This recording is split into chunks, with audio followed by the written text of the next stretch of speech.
Ma'am. I said no selfie. Ma'am. Selfie. Please, ma'am. एक selfie. He's following us. He's stop us again. एक selfie, please, ma'am.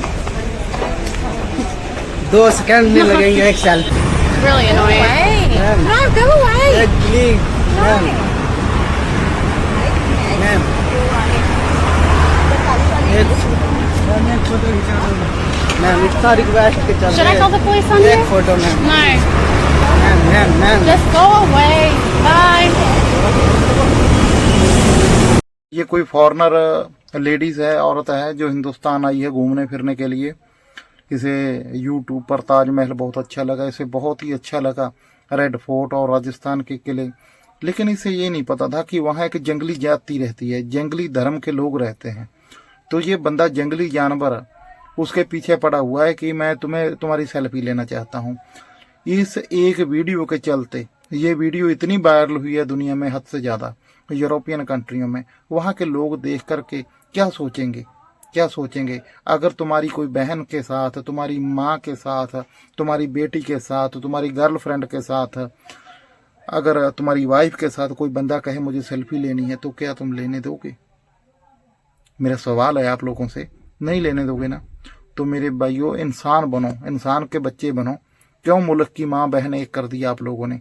शर्म आती है जब हमें कोई बाहर मिलता है, हमारा कोई बंदा हमारे बंदे से पूछा जाता है कि आप कहाँ के रहने वाले हो, हिंदुस्तान के हो, इंडिया के हो, तो बंदा क्या कहे मजबूरी में? हाँ, तो वो तुम्हारी इन हरकतों के साथ, तुम्हारी जो जाहिलाना हरकतें हैं, इन्हें देख करके वो हमसे भी हेट करते हैं.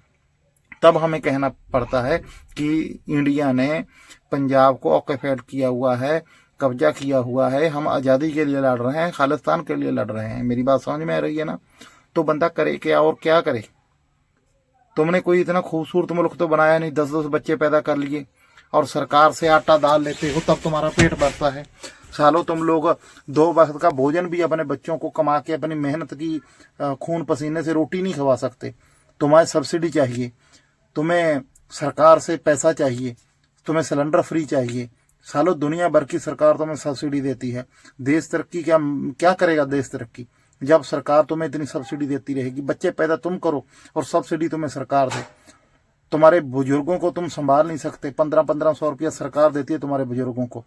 तुम्हारे बच्चों को तुम खाना नहीं खिला पा रहे, मिड डे मील के तहत उनको भोजन दिया जाता है स्कूलों में. सालों पैदा क्यों किया बच्चा? जब तुम बच्चे की परवरिश नहीं कर सकते, उसे खाना नहीं खिला सकते, जिस माँ बाप ने तुम्हें पैदा किया उस माँ बाप को भोजन नहीं खिला सकते घर में, सरकार की तरफ देख रहे हो. सालों धिक्कार है तुम्हारे लोगों के ऊपर.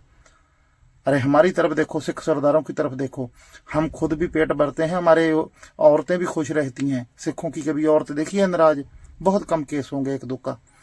और हम लोगों का भी पेट भरते हैं. 1-1.5 लाख बंदा दरबार साहिब में डेली खाना खाता है. हिंदुस्तान के जितने भी गुरुद्वारा हैं, 24 घंटे आप वहां जाएं, जाकर के भोजन की मांग करें, आपको भोजन बाइज्जत खिलाया जाएगा. और आपकी आबादी सबसे ज्यादा है. आपकी आबादी ही ज्यादा नहीं है, हिंदुस्तान का सारा सरमाया आपके पास है.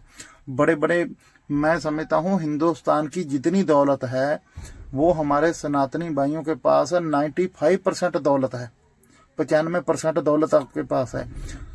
साउथ के मंदिरों में सोने के भंडार पड़े हैं. आप लोग नहीं लंगर चला सकते, सब चला सकते हो, लेकिन नियत नहीं है, तुम्हें शिक्षा नहीं है. आओ गुरु नानक की शरण में सिख बन जाओ. सिख बनोगे तो तुम्हें जीने का तरीका पता चलेगा. तुम दुनिया में छाती तान के कह सकते हो कि हम इंडियन है.